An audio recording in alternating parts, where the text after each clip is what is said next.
What happened at the very end of 2025 was not a coincidence, and it was not an accident. Markets do not move like this by chance, especially not a market as old, as deep, and as politically sensitive as gold. When gold dropped sharply in the final days of the year, many people looked at the screen and thought they were watching weakness. What they were actually watching was pressure being released from a system that had been stretched beyond its design limits. This was not gold failing. This was the financial system briefly regaining control over the optics while losing control over the reality. Gold does not behave like stocks. It does not respond to earnings reports, product launches, or quarterly guidance. Gold responds to confidence, and more specifically, to the absence of it. Throughout 2025, confidence in the global monetary system eroded at a pace that most people still refuse to acknowledge.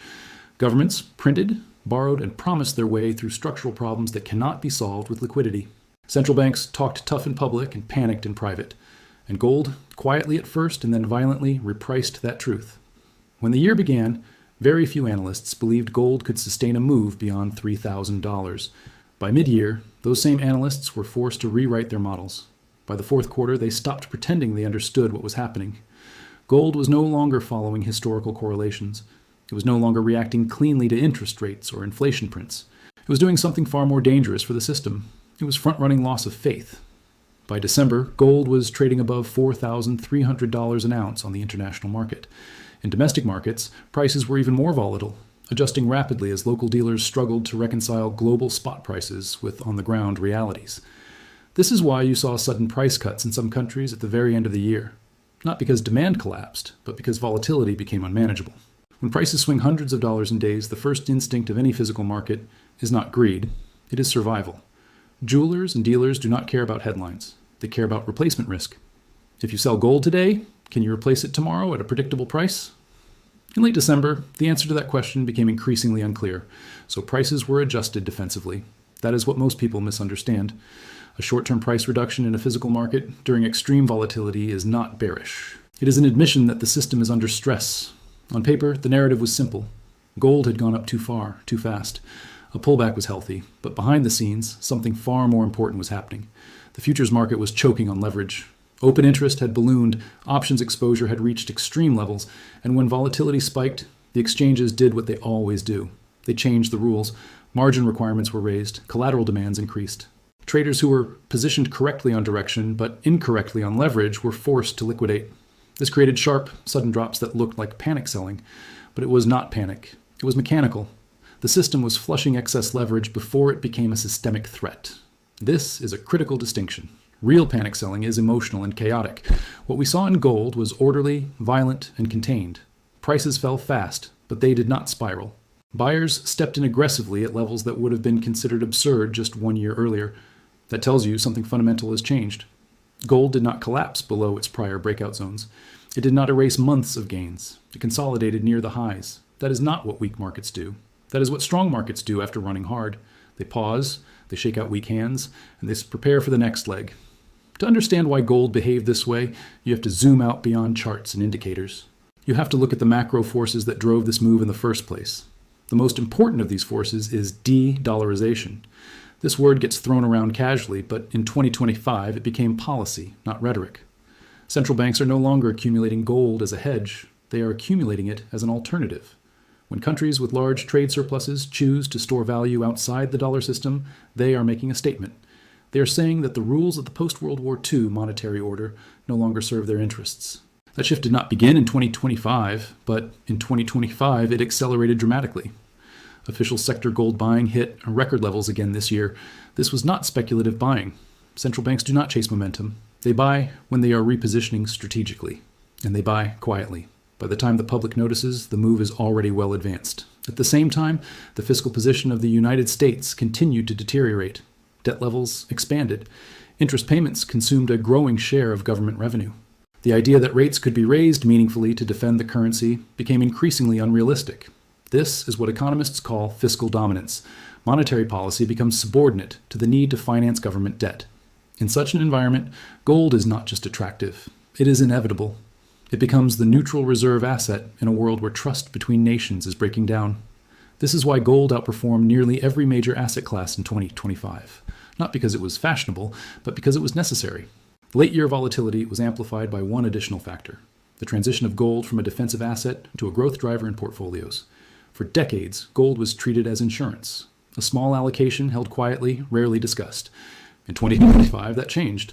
Gold became a performance asset. Funds that had ignored it for years suddenly found themselves underexposed. When they tried to correct that imbalance, they ran into a market that was already tight. This is where things become unstable. When large pools of capital attempt to reposition simultaneously in a market with limited elasticity, volatility explodes. That is exactly what we saw in December. The system struggled to accommodate the shift. The exchanges stepped in. The headlines screamed crash. But the underlying reality did not change. Technically, gold remains in a powerful uptrend. The structure that carried it higher throughout the year is still intact. The consolidation near the 4,400 level is not random. It is a battleground. Above it lies a psychological threshold that changes behavior. Below it lies the comfort zone of the old paradigm. Markets always fight hardest at such levels. If gold can reclaim and hold above 4,400 with conviction, the path toward 4,500 opens quickly. Beyond that, the measured move from the broader structure points toward levels that many still refuse to discuss publicly. Not because they are impossible, but because they are politically inconvenient. This is what makes gold dangerous. It exposes the consequences of policy choices in real time. It does not care about narratives. It does not respond to reassurance. It simply reflects trust or the lack of it. As we move into 2026, the forces that drove gold higher remain unresolved. Central banks are still buying. Fiscal deficits are still expanding. Geopolitical tensions are still rising. Supply growth in the physical market remains constrained.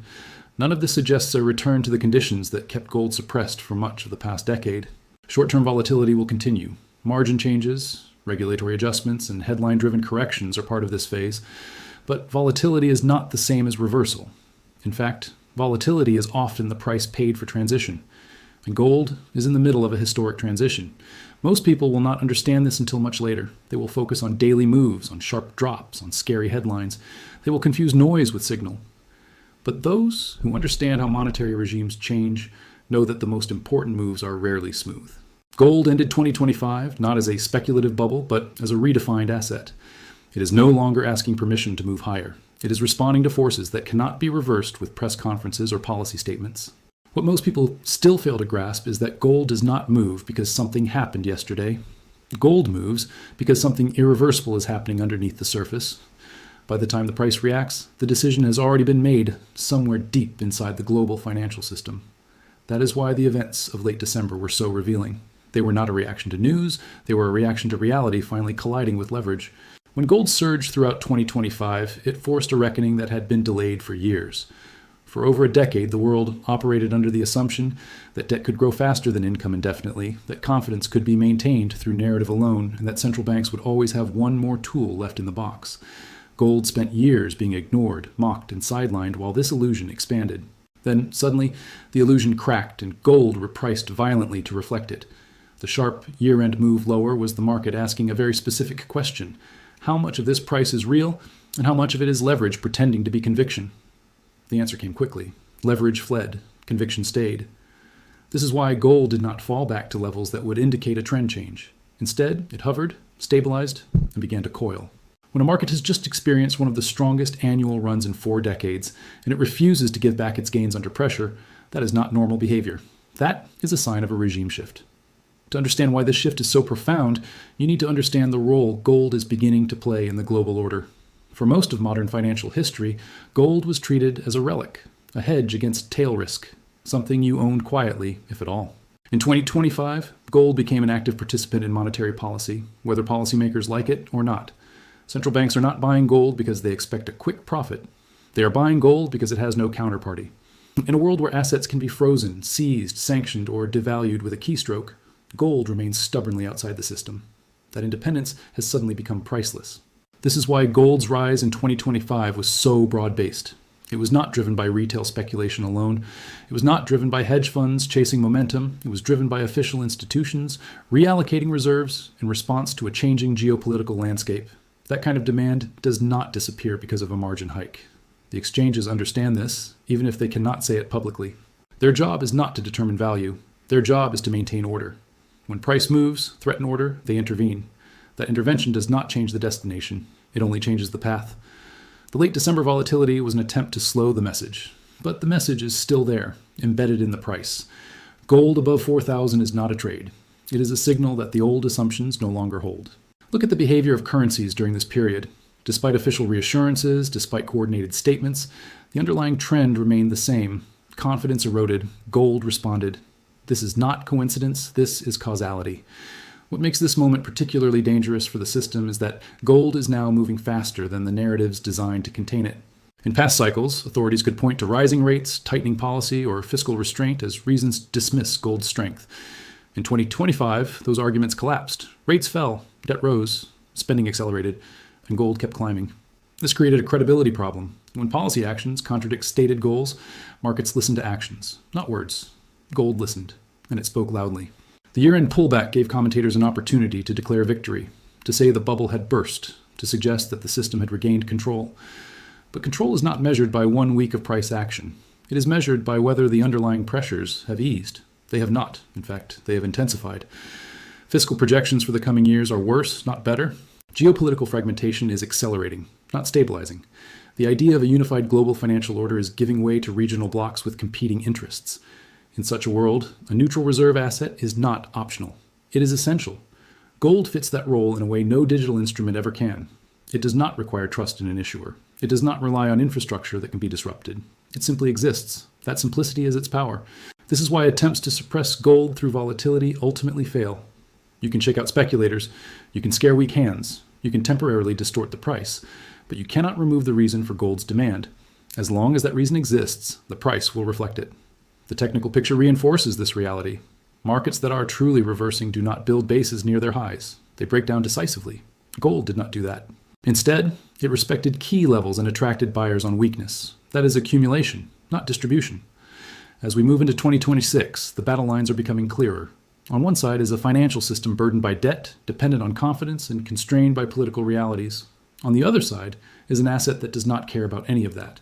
The outcome of that conflict is not decided in a week or a month. It unfolds over years.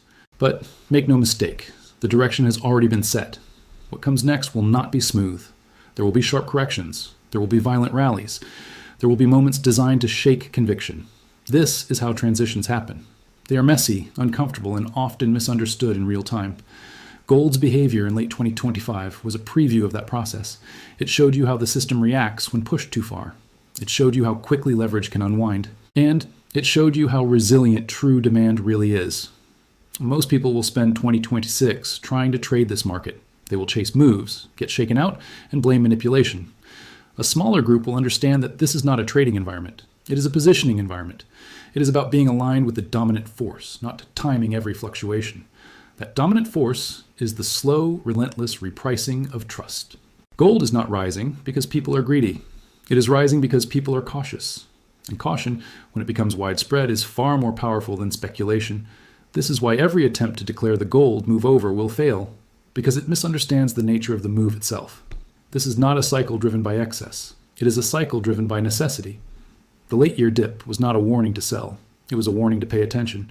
Gold has crossed a threshold from which it does not easily return. The world has changed, and the price is reflecting that change in real time. The question now is not whether gold will be volatile. It will be. The question is whether the forces pushing it higher will reverse, and there is no evidence that they will. 2025 was the year gold broke out of its old role. 2026 will be the year the consequences of that breakout become impossible to ignore. As the calendar turned, something subtle but extremely important happened beneath the surface of the gold market. The conversation stopped being about price targets and started being about positioning. That shift alone tells you everything you need to know.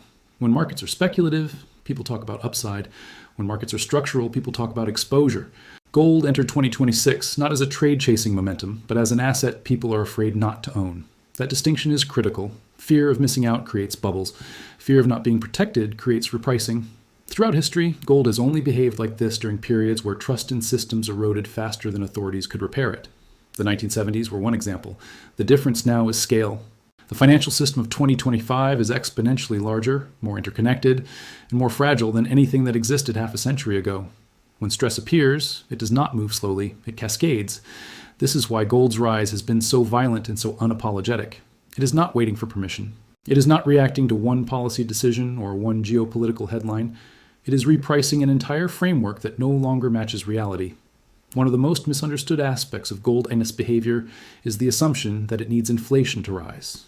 That belief belongs to an older era. Gold does not need inflation. Gold needs imbalance, and imbalance is everywhere. Debt levels are no longer a future concern. They are a present constraint. Governments are not planning to reduce them. They are planning to manage perceptions around them. Markets understand this difference intuitively, even when commentators do not. Gold responds to what can be done, not what is promised. Every attempt to suppress gold through narrative has the same flaw. It assumes confidence can be manufactured. Confidence cannot be forced. It can only be earned. And once lost, it takes far longer to restore than most models assume. This is why gold's corrections have become shallower and shorter. Each pullback reveals a deeper layer of demand, not emotional demand, strategic demand, the kind that does not panic when price drops, but welcomes it. By late 2025, gold stopped behaving like a hedge and started behaving like a benchmark. That transition is rare. It only happens when markets no longer believe traditional benchmarks reflect reality. When risk-free assets are no longer perceived as risk-free, gold steps into the vacuum. This is uncomfortable for policymakers because it removes their ability to control the narrative. You can explain away inflation. You can blame supply chains. You can reinterpret employment data. You cannot argue with a physical asset being accumulated at the sovereign level. Gold exposes contradictions. That is why it is often dismissed until it is impossible to ignore. Another critical shift occurred quietly. The time horizon of gold holders extended. Short-term traders became less dominant. Long-term holders became more influential. This reduces liquidity at critical moments, increasing volatility but strengthening the trend. It is a paradox many fail to understand. Volatility does not mean weakness. In markets like gold, volatility often signals transition. A system adjusting to a new equilibrium does not move smoothly. It overshoots, corrects, consolidates, and then moves again. The psychological impact of gold holding above levels once considered unthinkable cannot be overstated. For years, analysts anchored expectations to old ranges. Those anchors have snapped. Once that happens, forecasting becomes far more difficult, and risk management becomes far more conservative. This benefits gold. Every major institution now has to answer an uncomfortable question internally. What happens if gold is not a temporary spike, but a permanent repricing? That question changes portfolio construction, reserve management, and policy assumptions. This is why 2026 will not be about whether gold can reach a certain number. It will be about whether the system can function with gold already where it is. The answer to that question is unclear, and uncertainty is gold's natural habitat. What makes this moment particularly dangerous for complacency is the illusion of stability. Markets can appear calm even as underlying pressures build. Gold has a way of detecting those pressures early. It moves not when problems are obvious, but when they are inevitable. This is why dismissing gold's strength as speculative excess is so risky. Speculation burns out. Structural demand does not. Every argument against gold today relies on an assumption of normalization. Normalization of rates, normalization of debt, normalization of geopolitics. None of those trends are moving toward normal. They are moving toward fragmentation. In a fragmented world, neutral assets gain value. Gold is the most neutral asset ever created. The late December dip will eventually be viewed not as a peak, but as a test of whether the system could scare holders into relinquishing protection. It failed. Gold did not need new buyers to survive that test. It needed existing holders not to sell, and they didn't. That silence was loud. As 2026 unfolds, the market will continue to search for reasons to explain gold's behavior. It will point to rates, to data, to policy meetings. But those explanations will increasingly feel inadequate, because gold is no longer responding to inputs. It is responding to structure. Structure takes years to change. This is why the most dangerous position in gold right now is neutrality. Being underexposed in a structural repricing is far riskier than being early. Early looks foolish for a while. Underexposed looks foolish forever. Gold does not care about opinions. It does not care about forecasts. It reflects reality as it is, not as we wish it to be. And the reality is this. The world has crossed a threshold where trust must be collateralized. Gold is that collateral. The question is no longer whether gold belongs in the system. The question is how much of the system it will eventually represent. 2025 answered whether gold could break out. 2026 will answer whether it can redefine the financial landscape. And once that process begins, it does not politely reverse.